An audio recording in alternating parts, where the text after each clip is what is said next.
Good afternoon. Thanks to everybody for coming. We're starting our sixth and final webinar of this series on the frameworks in on inquiry. And our subject today is inquiry in social studies in grades K to 5. My name is Steve Armstrong. I'm the social studies consultant for the State Department of Ed. And our other two presenters today are Mary Hanna from the New Canaan Public Schools and Melanie Meehan from the Simsbury Public Schools. And I know they've got a lot to share with you today, so Melanie and Mary, it's all yours. Take it away. Great. Thank you, Steve. If you just help us advance to the next slide. Welcome, everyone. Our objectives are pretty straightforward. We hope that you'll leave today with a deeper understanding of the inquiry arc and what it might look like and sound like in your elementary school classroom. And we also hope that we leave you with some resources that might help you better balance the content and skills of social studies along with language arts. Next slide, please. This is just the order of what we hope to accomplish today.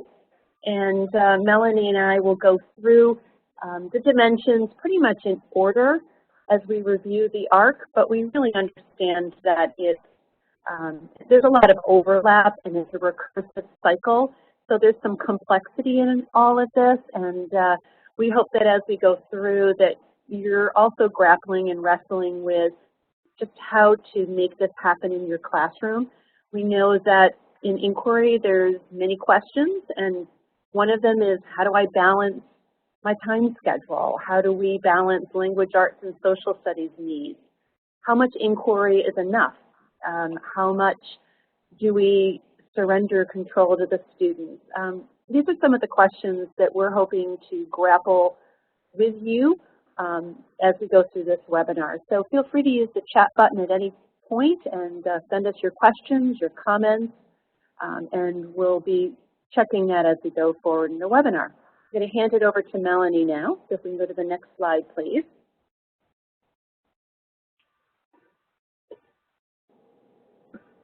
Melanie, you're going to need to, there we go. Yeah, I needed to just unmute.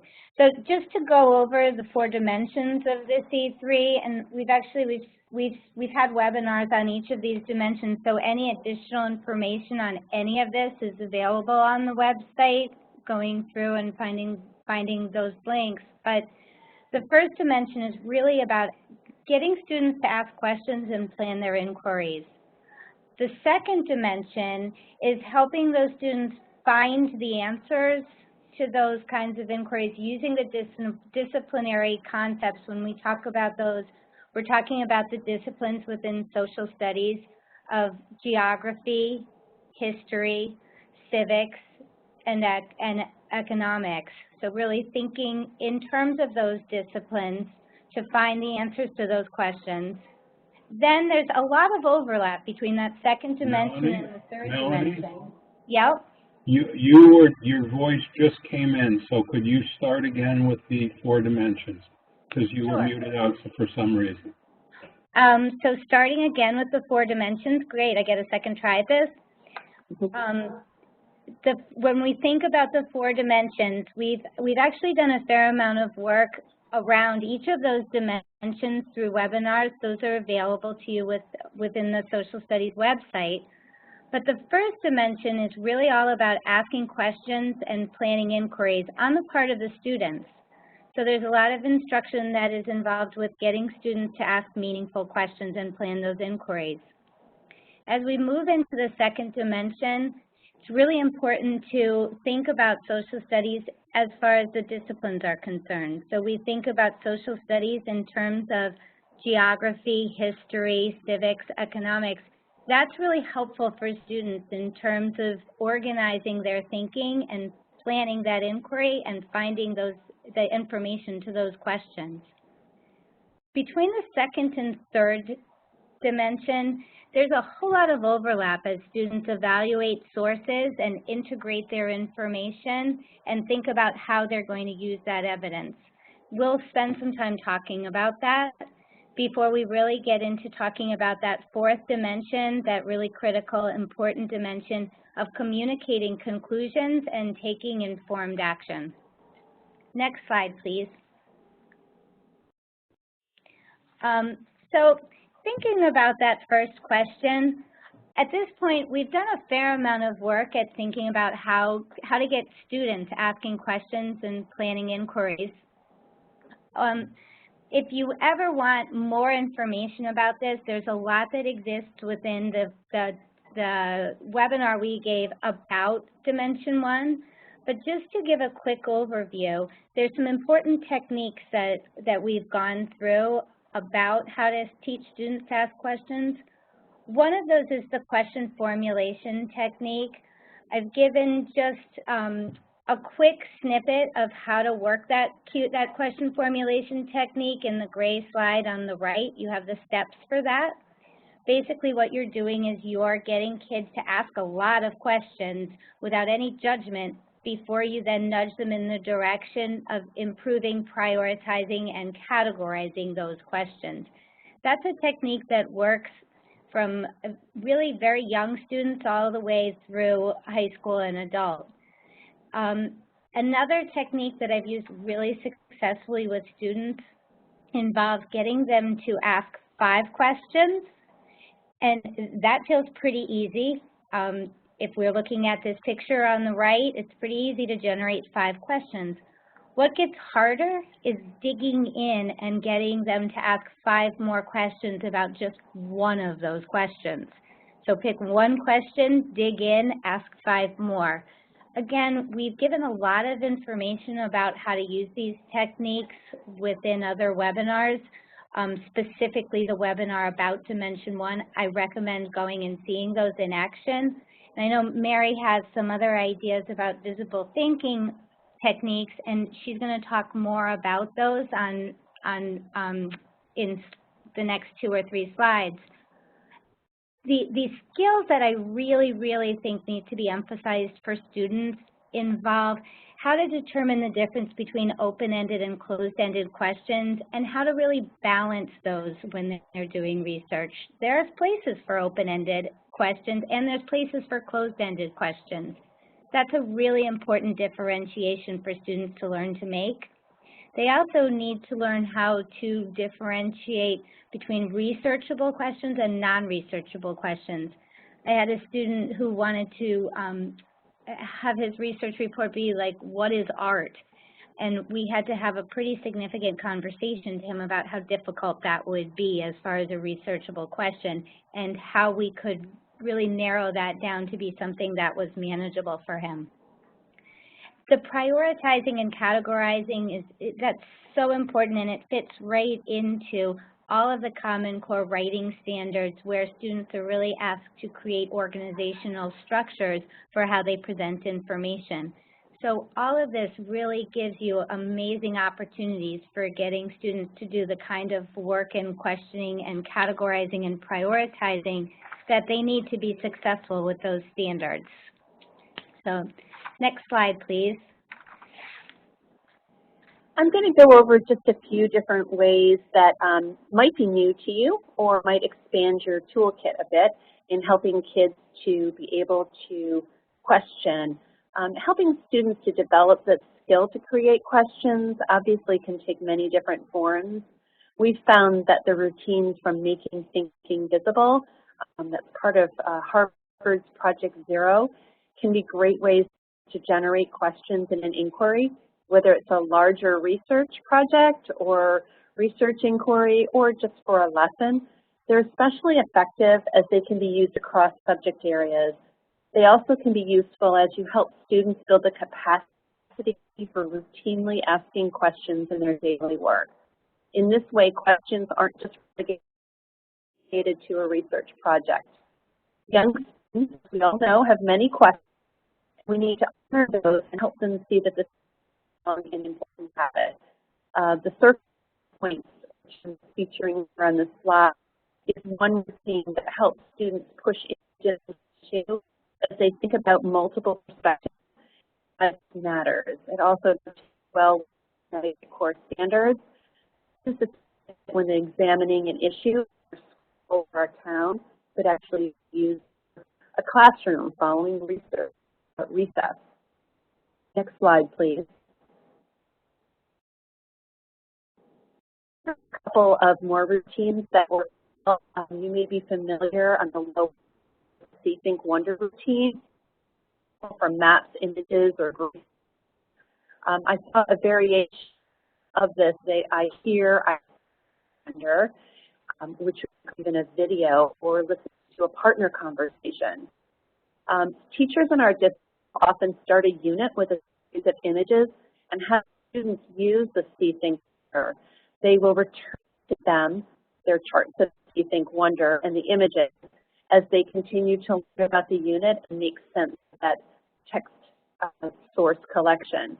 Students can also compare two texts, two maps, an image and map, primary source and a secondary source, and compare using a modification of the strategy. Our students that were at Connecticut were especially intrigued. As you can see, there's a photo of a fish ladder and what that might mean, and just a photo from the Connecticut River that may be something we don't see every day can really launch into questioning with our younger students. Next slide, please. So the chart on the left, these are not visible thinking strategies per se. The chart on the left is a twist on the KWL.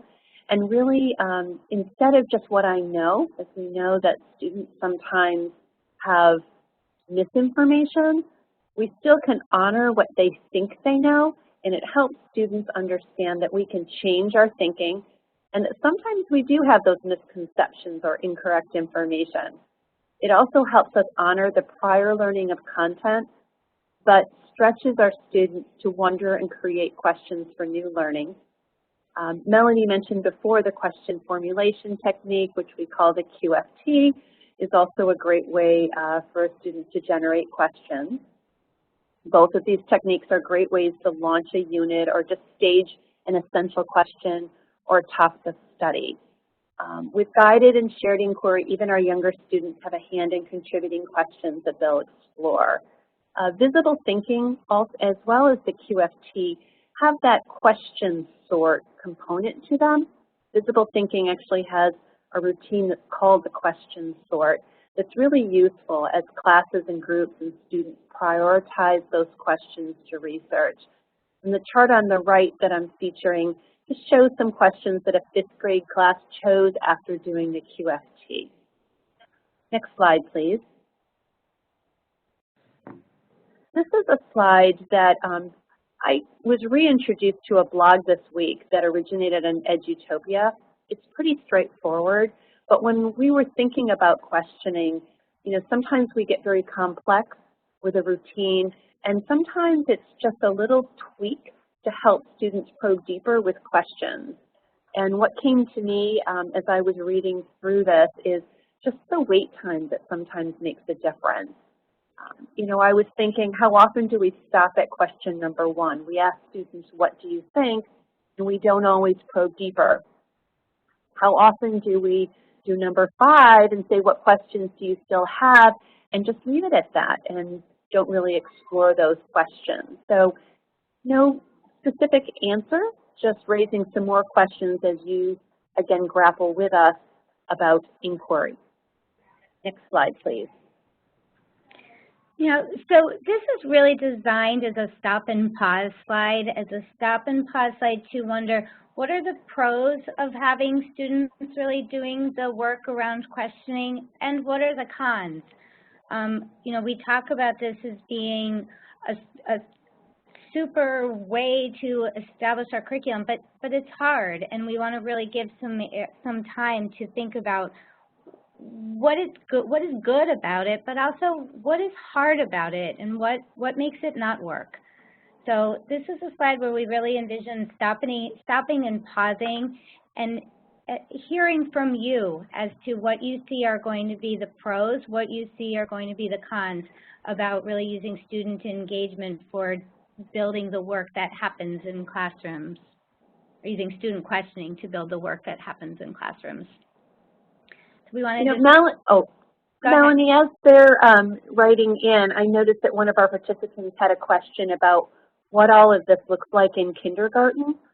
I thought I might, again, advocate some of the visible thinking. If you go to their website, they actually give videos of many of their routines used in kindergarten. And in my work in professional development with kindergarten and first grade teachers, we've really analyzed some of those. They've been very, very helpful. I don't know if you have anything that you might want to add, Melanie. We've done a lot of work in kindergarten around what it means to be a citizen. We do a citizenship unit, and they're able to really work through the inquiry cycle. We have resources that are written at their level about citizenship, and students explore those concepts. They generate a fair amount of questions about what does it mean to behave in school. They get to that. And then they work on answering that, and they then, as part of Dimension 4, which we'll get to, create signs and rules about their expectations for how people should behave. So, that is one of our units within our social studies. I don't know that we're going to get a whole lot written in here. And so, Steve, I'm wondering, I had this problem the last time of not being able to see the chat. No, Do we have the answers coming in? If you want to proceed, go ahead. But could I ask a question first? Sure. So your point is you can do the questioning at the kindergarten level. So Absolutely. You have no doubt about that. No doubt. In some ways, and there's a lot of research to show it, students before they get to second or third grade are better question askers than students once they get to third grade. There's a fair amount of research that K2 students have much more curiosity and a much greater ability to generate questions. We had, if I can just jump in briefly, we actually had some kindergarten teachers that developed some inquiry bags where they would put an object or a photo or something that would come out, and the kids would generate questions right from that object or that photo, either in small groups or whatever, but it became part of their daily routine, and the students were so intrigued about what was going to come out of that bag that might pertain to social studies or even science or language arts. So a lot of fun things that you can do with kindergarten. And could I remind everybody that if you want to see what a kindergarten inquiry looks like, or a grade 1 inquiry, or any inquiry, go to the C3 teacher site, c3teachers.org, and click on the inquiries, and you can see inquiries from any and every grade. It's a great resource. So, want to continue on? Yeah, I just want to talk for a second about the pros and cons. Again, I don't know that we're going to have a whole lot of typing in that goes on, but from a pro standpoint, there's a lot of engagement that happens, which is huge. When students are engaged, they're learning, and that's a hugely important element of this inquiry process. I would guess that the cons are going to center on where do we find the sources, what if they ask questions we can't answer, what if there is information that comes up and I don't know it, and those are some of the cons that we really want to make sure that we address, because those kinds of issues do make this work hard. Next slide, please. Again, anticipating that there are some questions about where we find sources, we've created a slide where we have listed some of the sources that we use that are available. From a free resources standpoint, you have a list up in that upper left corner. Newsela is a fabulous resource. You do have to sign in and create a registration for yourself. Once you do that, they provide all sorts of current articles that you can change the Lexile level from anywhere between a 3rd grade to an 8th grade level, and you have a unbelievable amount of resources about social studies oriented topics right there for you. Kids Click Organization is a website that takes you off-site. So while it's been curated by librarians, I would just say that that is a website where it does take you into the open web. I have never gotten myself into any kind of trouble there. They have all been safe places where I've gone. But I would just say that. That's as opposed to factmonster.com, where all of the information that you keep digging in and digging in deeper stays within that site. National Geographic does an amazing job at curating information for students, both about science and social studies. I can't say enough about the resources that exist there. Readworks.org is, again, one where you create your own profile and sign in, but it's free. While it's really aimed at reading, many of the reading articles that exist can be used for developing content within social studies, so it's really worth going there and checking that out. And then finally, I would never discount YouTube as a free source for videos and curiosity building snippets, and also videos that really build content information. My word of warning on that is just preview them first, because you don't always know what's going to be there and what the comments are going to be underneath. The ones that aren't free, the videos and movies, we use Discovery Ed a lot in our district. If you have that, I highly recommend it. I also highly recommend BrainPop. Again, that is paid. It's not free. If your district has it, though, it's really worth digging in because it's an incredible source for building content. Mary, you were going to talk about the primary sources? Yes, especially as our students Mary, get... Mary, before you start, if anybody that's on also has other sources that you know of, if you could type them into the chat box, that'd be great. Sorry to interrupt you, Mary. Oh, no problem. You know, we anticipated that finding primary sources and looking for this information might be challenging to some of you, especially as our students go through the grades and they're expected to use primary sources more. I would encourage you to think sort of outside of the box, I guess, and look at your local newspapers. Make a phone call or visit to your town historical society or museum. Those are great places to find just really short snippets of primary sources.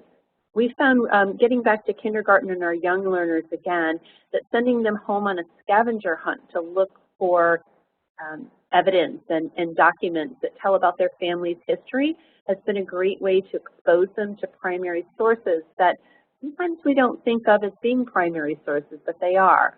Just a photo album or some family documents can be great teaching tools. And another one with our kids are older is that docsteach.org. It's a curated, somewhat curated site that gives you a plethora of primary sources that are there for the taking or using. Feel free to excerpt them or use an image. It's a great source. We can move on to the next slide, I think. And we're here at Dimension 2. I'm not going to say too much about this slide other than, you know, Dimension 2 really asks us to apply those concepts and tools, and there are unique ways of thinking and organizing knowledge in social studies. So our younger learners might not see things through a political scientist lens, but they might think about their mayor of their town in the lens, or how they as a citizen use this information. Same thing with economists. Even our young students are learning about economics, and maybe it's the lens of looking at a store owner or the decisions that a family has to make about needs and wants and what they're able to buy. Why don't we go on to the next slide, please? Melanie, I think this is you. Yep. So one of the ways that you have to think about all of this is that inquiry has to be balanced with giving content knowledge. So while we say, okay, ask questions and find the answers, there's also an element of needing to provide students with some background information and help them know the content and provide scaffolds of information so that they're able to understand within a context what they're studying. So one of the ways that that we've been seeing that being done is through a mini lecture. It's a concept that has been developed by Teachers College in New York, and it goes really hand in glove with the idea of mini lessons within Reading and Writing Workshop. So just as we have those mini lessons in Reading and Writing Workshop where we have a teaching point and we spend about 10 minutes on it, we have a teaching point within a mini lecture and we spend about 10 minutes on that. Now, the idea behind the mini lecture is that it is really carefully planned. It has a very clear purpose that supports student learning, and it's short. The problem with the mini lectures for teachers is that they do have to do research and they do have to design and create those mini lectures. What we really strongly recommend is that we work together, whether it's through districts or between districts, at really creating shared mini lectures that support the work and lessen the load for teachers who are responsible for teaching so many things throughout the day. But there is the concept of mini lectures that I think is really important in elementary classrooms, as there are plenty of students who really don't have any understanding or conceptual awareness of any of the content we're talking about, and we have to be responsible for building that. Next slide, please. So in a minute, we're going to watch about 4 minutes, 4.5 minutes of an 8-minute video. If you're watching this at a later time, you may want to watch the entire video. For example, if you're in a professional learning or development session. This is a video from Teachers College Reading and Writing Project. It begins with Lucy Calkins speaking and asking about the messy business of holding young students accountable for work in groups. I'm going to ask you to consider these inquiry groups as you watch and consider the accountability. We will also see a few groups working with multiple sources. You and your colleagues might also think about the student use of text and text sets, as well as close reading strategies that you might notice. Another lens as you're watching might be to consider the DOK, or depth of knowledge, as you watch. Differentiation might also be an appropriate line of inquiry for your thinking. The visible thinking routine might be a way for you as a learner, as a teacher learner, to frame your own inquiry with this video. You might think about what you saw, what you noticed, what that made you think, and finally what it might have caused you to wonder. Steve, we can go ahead and start the video, and I'm going to ask you to stop after about 4 minutes and 30 seconds. See if we get the sound here.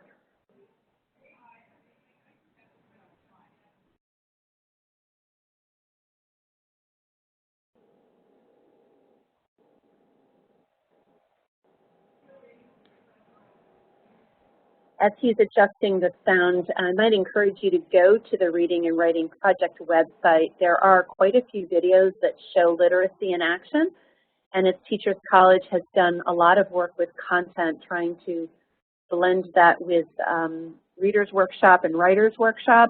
There's some great videos that really are helpful. You know, and again, you know, as Steve is trying to get Lucy to talk, we have done a lot of work in our district using these inquiry centers, using them for different topics, for different units, and they're a wonderfully engaging tool that work really, really well for building students' background information. I wonder if he has it now. We'll give it another try and see. And if not, move on.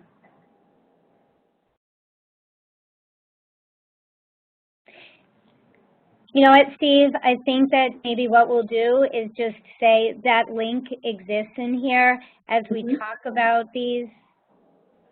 Am I muted? No, you're fine. I think he's still trying to work with the video. That's as loud as I can get it here, so people will be able to find the link when they actually go to if they go to this. Yeah, exactly. So let's make a decision to not spend this 4.5 minutes on it, and we'll just talk about it. Let's go move ahead. Our apologies. Yeah. But basically the way the inquiry centers work is we create 4, 5, 6 different centers, all based around a specific topic or unit. You might have the Write Around Center, as we have here, where students would be reading something and then writing around that topic. You would have seen that on the video, and if you have time and you want to go there, that exists for you. You may also have maps, where students are looking hard at maps. There could be a timeline center.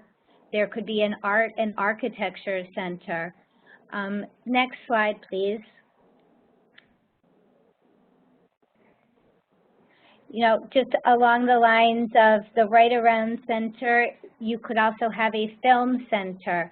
Again, it all depends on how much work you want to put into these centers and how much time you want to spend on them. We've created about 6 to 7 centers per unit, and we spend 1 to 2 weeks on them, where students cycle through those centers, spending time developing and generating questions, building their background knowledge by the connections and the integrations that they make between those centers. Then they actually go back through the centers and see them through the lenses of much more understanding and information of the content that they're studying. So really, really powerful way for students to engage in the materials, engage in primary sources, and really do some heavy thinking about what all of this content's about and how it can relate to the questions they have or help them generate more questions. So again, you can find out so much more information about these inquiry centers through that website. And Becky Laus and I are always happy to consult and talk to you about any of these, because they are a fabulous way for engaging students. Next slide, please. You know, certainly one of the really important skills that students learn as thinkers has to do with taking notes and keeping track of the information that they learn. So in the next few slides, we'll be talking about note-taking and keeping track of information, what that means, how that relates to literacy skills for students. Basically, this slide is giving you a sense of how you could teach into the different types of note-taking, what it looks like, what the purpose is, when to use it.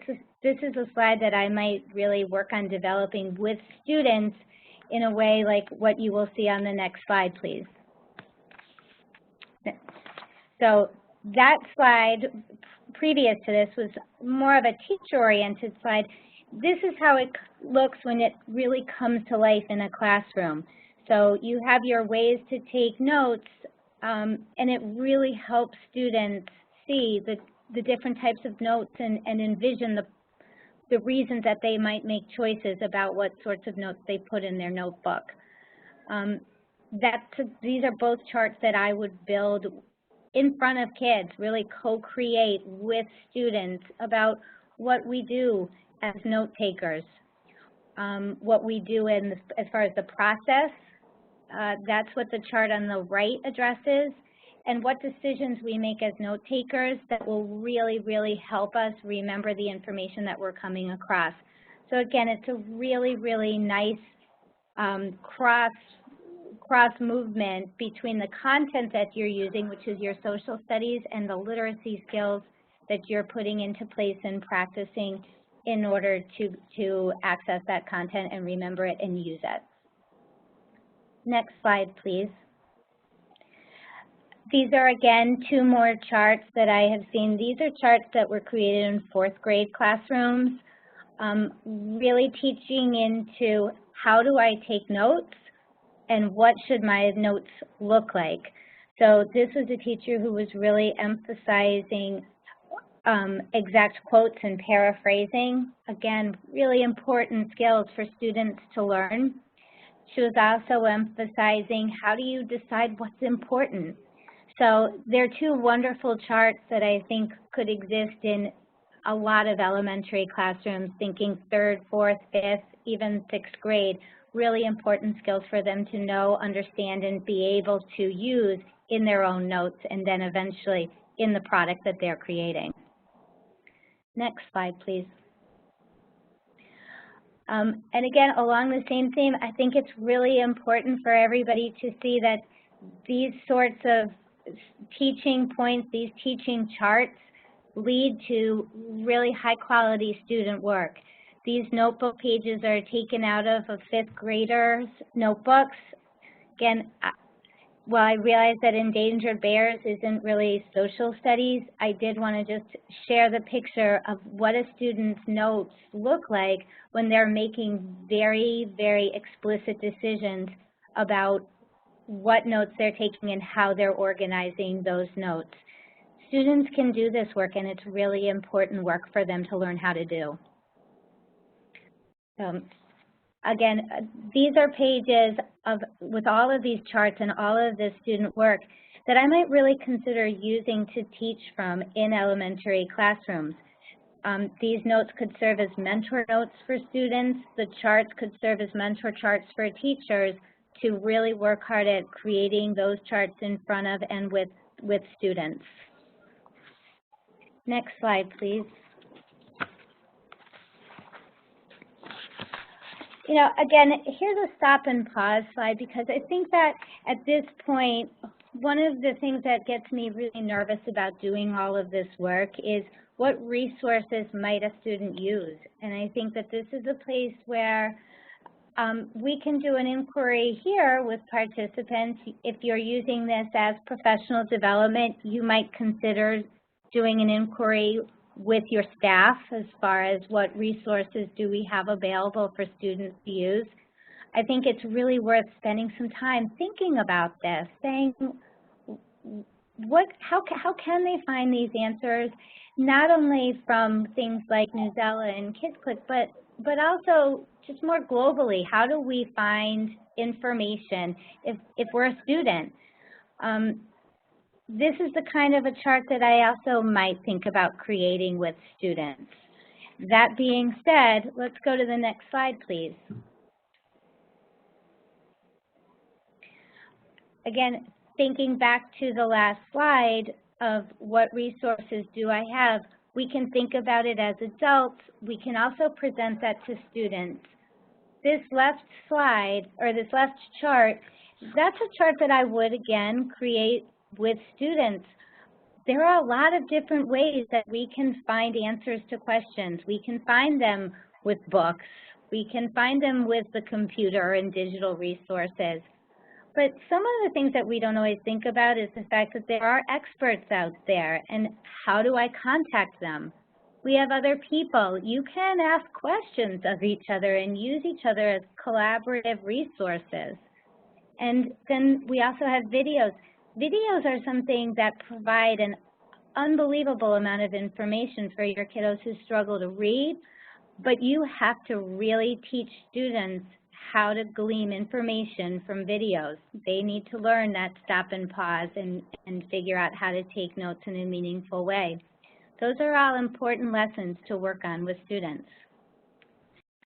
I think the chart on the right is another really critical chart to work with students and really teach them into it. And this one is one that we're going to refer back to because it really exemplifies and shows the blurriness of the whole inquiry arc and cycle. Like, when we ask questions and we find the answers, we ask more questions. We can sort and sift them and we can integrate the information. But really, as we integrate information and learn more, the really good researchers are constantly going, well, but wait, that didn't go with something else, or, but wait, now I have a better question because I understand something more. And I think that that has to be really made explicit for a student and made okay for students, so that you're working through this whole cycle before you're getting ready to do your important work of reporting out. So that's a slide, that's a chart and a slide that we will refer back to. Next slide, please. Okay, we're headed into Dimension 3, and as we've been mentioning, Dimension 2 and 3 really go very well together, and there's so much overlapping. It's really very difficult to say one comes before the other. And just as it says, evaluating sources and using evidence, it's really all about how and what sources, which are the appropriate sources, how do I use them, and then how do I use the evidence from all that note-taking. And you can see before that we're asked to have our students really think about that argument. And we realize that the Connecticut Core Standards talk about opinion and opinion writing. You'll notice the one difference in the C3 and our Connecticut frameworks is the word argument is used throughout the grades as really being one of those historical tools. You know, Dimension 3, again, fits very well with Dimension 2, that, you know, they dovetail well with language arts and the Connecticut standards, and they also honor some of those differences between a language arts and the social studies, and that rigorous analysis of sources being really important. And once again, I just want to reiterate that when you're thinking about sources and having that discussion with your instructional teams, that not to overlook not only the videos, but maps and charts and graphs as being really important sources of information. And even the Common Core really honors the variety of text that a social studies learner can use and glean information from in the inquiry. The next couple of slides, Melanie's going to kick it off and discuss some of the research and types of decisions one needs to make in considering this next dimension. Right. So the charts that are on the left in the middle are the same chart. It was a chart that was developed with students and in front of students. I think that this chart, and there's a reason we put it next to that research cycle again, it really, really shows the fluidity that exists between dimension not only 2 and 3, but 1, 2, and 3. Because what it's emphasizing is that as you're looking to find questions or find answers to questions, there are some decisions that researchers make that involve adding, deleting, or changing my questions. So that's where you might be in Dimension 3 in that you're evaluating your resources and you're integrating the information, but you might be making decisions that go back to Dimension 1 of asking different questions, or go back to Dimension 2 of finding the information and revisiting some of the sources. So I think that it's just, again, really, really important to emphasize to students and to teachers and to just understand the overlap that exists between the dimensions and the fluidity that should be happening within the classroom as students cycle through the different dimensions. It's a slide that really exemplifies the mess that sometimes happens and makes inquiry hard, but it's also a slide that exemplifies the excitement that happens and the engagement that happens as we find information and make decisions as researchers to wonder more and find out more and figure out different ways to put things together and change the focus. And that's exciting stuff for not only students, but for adult learners too. Next slide, please. Again, these are two more charts that I would really consider highly making with students. One of the goals of this presentation was to leave you with a lot of resources and a lot of tools to use with students. again, the chart on the left was one that my blogging partner, Melanie Swider, made with 5th grade students, and it's really taking students through the steps that they do as researchers and eventually as presenters. So that chart really encompasses the 4 different dimensions of the inquiry arc in a nice way. Sort of a nice anchor chart for giving that process.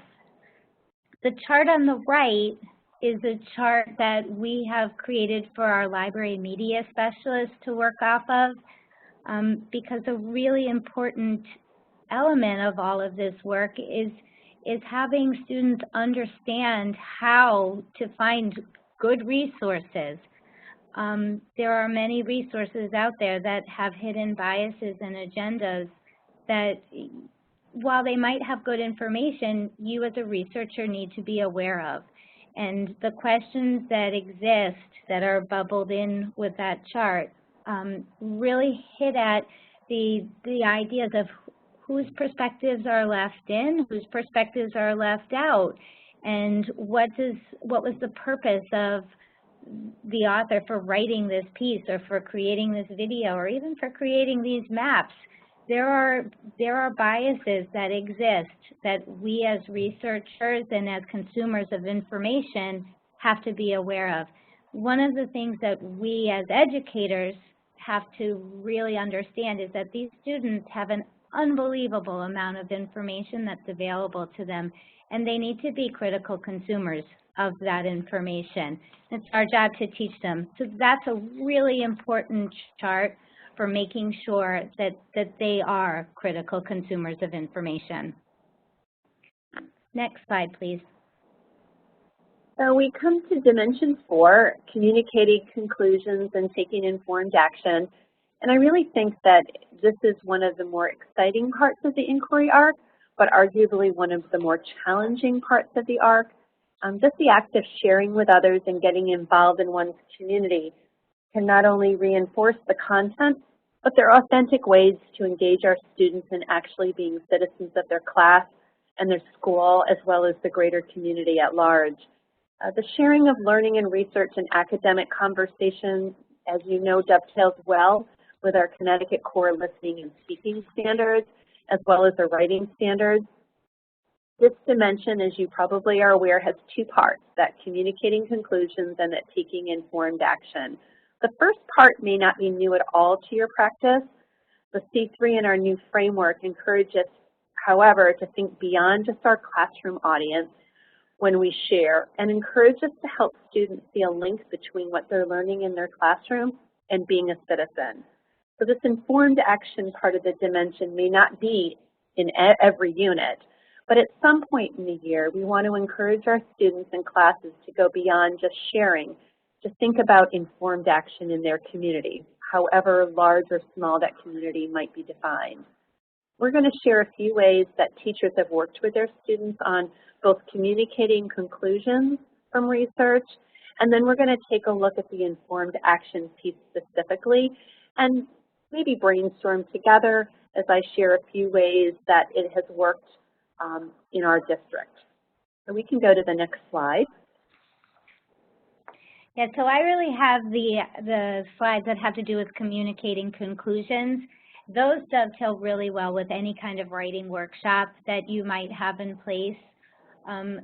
Certainly a chart that you can create with students has to do with how we can present our information in new learning. That information can be informational writing, or it can be opinion or argument writing when you're thinking about the ways that you can communicate conclusions. Again, this is more envisioned within either the school community or the classroom community. It's less of a take it out to the whole world or bigger community.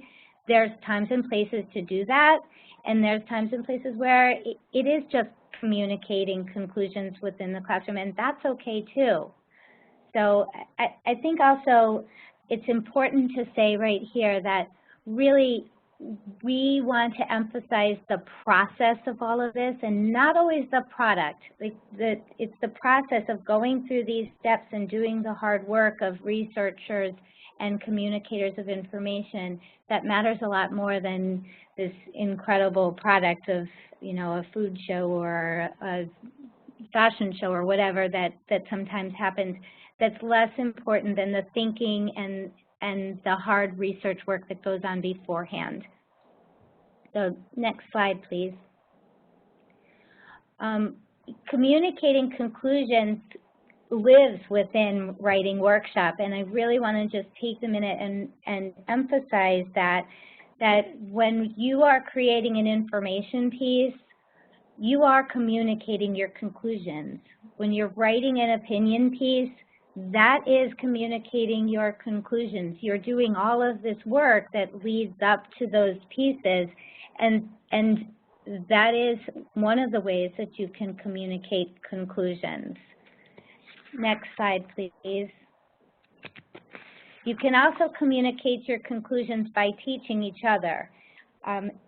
One of the wonderful things that has happened in our 6th grade social studies class, but it can certainly happen in younger classes, and I've seen it, this picture and this product just happens to come from a 6th grade class, is that students can learn from each other. So while we are reading, we're teaching into reading to learn within that dimension too, we can also teach students that sometimes we write to teach. And that's a really neat concept for students to understand. So the people who created these information books that these students are reading, the students who created those, had a responsibility to have information that was meaningful to their peers, that their peers could take notes on as they read. That was a big deal in that class and really motivating and engaging and important work for those 6th grade students. Next slide, please. So we're hoping, you know, Melanie, and my hope is that as you're listening today and working through this with your instructional team, that you're thinking about what this means for your own classroom and your curriculum. I'm going to share just how some teachers in our district have taken this dimension and not only work to guide students to creatively communicate conclusions to various audiences, they've also thought about the informed action piece from the beginning of the unit. Although it's challenging, this can be one of the most exciting parts. Traditionally, we may have concluded a social studies unit with just the sharing, and now we're asked to broaden that a little bit, and that's what these quotes in the C3 really get at, is that civic engagement part. So why don't we go to the next slide, please. This is an example of the inquiry arc and in particular dimension for what it might look like for a group of students who are learning about their town. And you can see the overlap of the dimensions as I tell you briefly about this. While learning about their town, the students zoomed into parks as a way of understanding town functions and how they met the needs or didn't meet the needs of the citizens. And they learned about an issue in town with pop-up parks, and then sought to learn more about that dilemma that the town was facing. The blurb in blue is part of an article that was written in the town newspaper that became their anchor primary source for their inquiry. Students created questions. They researched by asking people in their family and interviewing others to find out information and their opinions. And then they created possible suggestions and solutions to the problem the town was facing. They shared their suggestions with others in the school, thus broadening their audience a bit. And then they were able to actually present their findings, which is the informed action piece, to the president of the Chamber of Commerce in town, who's charged with, along with a committee, creating the pop-up parks that occur or hopefully occur in the neighborhood each year. So she actually brought what this grade level had decided and brought it to the committee, and everyone's anxiously awaiting the new rollout of what parks might be here for the summer. Next slide, please. Another example of all of this was a grade level that was studying Connecticut, and this was the point in the year that the teachers decided to try to make that informed action connection. So studying Connecticut, they sought to share, obviously, the results of their inquiry, and you can see examples of a couple of bulletin boards there with their brochures. And then they, the students were really realizing that, we don't have welcome centers in Connecticut, or at least down where we are. They're more rest stops. So what does that mean? How do people learn about our state? And if they want to live here, how do they get the appropriate information? So this really spurred students onto another little mini inquiry, which was the informed action piece. And they actually role-played a visitor center and created what they thought would be an ideal visitor center. So although we haven't seen any changes to our state visitor centers, because of the student work, it was a way for them to think about a real life and possible dilemma and to problem solve within the social studies disciplines. Next slide, please. And this is sort of, I guess I'm sharing part of our work in progress. As our grade 5 students move closer to middle school social studies, we really wanted to be sure that we transition them well into more of the disciplinary concepts and tools that they will need. And we really took a closer look at our grade 5 Revolution unit with the inquiry arc in mind, and realized that some of the ways that students shared their information was not really authentic. For example, they might have created a poster or a diorama or a product that might not be what a student who studies history would do in the real world. We wanted our 5th graders to wrestle with this authenticity and use those disciplinary tools. So as they researched people, this is an inquiry within the unit, they researched people who made a difference in the Revolutionary War. We wanted to give students a choice of these authentic ways. So you can see listed the 4 ways that we came up with to have the kids really share their work, and also pushing to a different DOK or depth of knowledge level while doing so. They really had to take and use their information and justify why this person made a contribution that warranted a museum exhibit or a monument or even a children's book. So we could go to the next slide, please. We took it another step. The teachers really felt that academic conversation was very, very important. And this is the inauthentic part. You'll see some students dressed in costume there. Many of the teachers decided to have a dinner party and have the students actually create questions that could be used at the dinner party. And they asked and answered questions with this perspective of their character. So taking that to another level. But what happened then is, upon reflection, many students said they wanted to know what really happened with the people in our town and our state and our country who made these important contributions. And questions started emerging from the students about how we remember these people. And a quick little survey around town didn't yield too much. We see on the left a plaque of people from the town who fought in the Revolutionary War.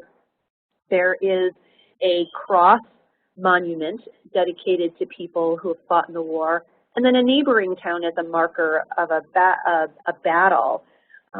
So it's really the seeds of a future-informed action really came from the kids, these wonderings, and it raises the question that's still lingering and worth exploring.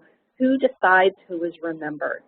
Who decides what contributions by townspeople should be celebrated and how? How does this tie into the naming of the streets in our town? So as our teachers are becoming more comfortable with the inquiry arc and also this last part of Dimension 4 informed action, it's gotten very exciting. If you or your districts have tried any informed actions, feel free to use the chat box and discuss with us. If you're watching this webinar at a later date, you might want to pause and consider your units and look at the arc of your year and your curriculum thus far. Is there a place where you might try to take this to your community and think about the problem solving that our young citizens can do right there in their, maybe in their school, their town, or wider community? So why don't we go to the next slide, please. This slide would be a really wonderful place for stopping and doing some of that work of what you envision using in your classroom, both from this whole presentation, what are some of the components that you could take out and really think about using in your classroom, and what are some of the ways that you could change some of what you're already doing so that there is more of an element of the inquiry arc that exists within the content that you're already using. This is a place where I really would recommend stopping and pausing and spending time thinking and grappling and wondering and developing some kind of plans about what you envision using within your classroom. All right, so we've got one more slide. We can go to the next one. And feel free, if you're listening right now, to continue to add things to the chat box. Our final slide is selected resources. We've already highlighted many of these already, just a few that might be new. Connecticut history is a great one. Melanie mentioned, I believe, C3 Teachers before. They've done quite a lot of work with New York State, so you'll see all of their toolkits up there and many sample inquiries that are ready to be either put inside of one of your pre-existing units or just to give you some great ideas of where your instructional and curricular team can go. Teaching history is a great place, although geared more for middle school and up. There are some wonderful blogs and articles and sections that really help you, especially with the history discipline. There's another website called Teach It Connecticut, which is becoming a compendium of lessons as well based on Connecticut in our state, so I recommend that to you. And the last bullet under sort of the content and lesson inquiries is the Tenement Museum. And I know that's out of our state, but if you think down to New York City, they have a lot on immigration. And I think you'll find some great primary sources and instructional materials for teachers on how to use those primary sources to explore that topic with students. The last bullet is the Edutopia article about inquiry that we referred to before. And I think that pretty much sums up our webinar, and we're grateful that you all could be participants. If there's any other questions, feel free to chime them in, and we thank you all for attending and wish you much success in exploring the inquiry arc with your district. Mary and Melanie, thank you very much. There was a ton of information in that, and I think people that heard it today and people that hear it in the future will agree there's a lot in there that can inform instruction at the K-5 level. So, folks, thank you for participating today. We're going to have 2 webinar series starting in mid-May that will extend into June. One is on teaching the 2016 elections, and the other one is teaching the Middle East and teaching terrorism. Information on those will be available shortly. But thanks to everyone that's, again, taken part in this webinar series and this webinar today.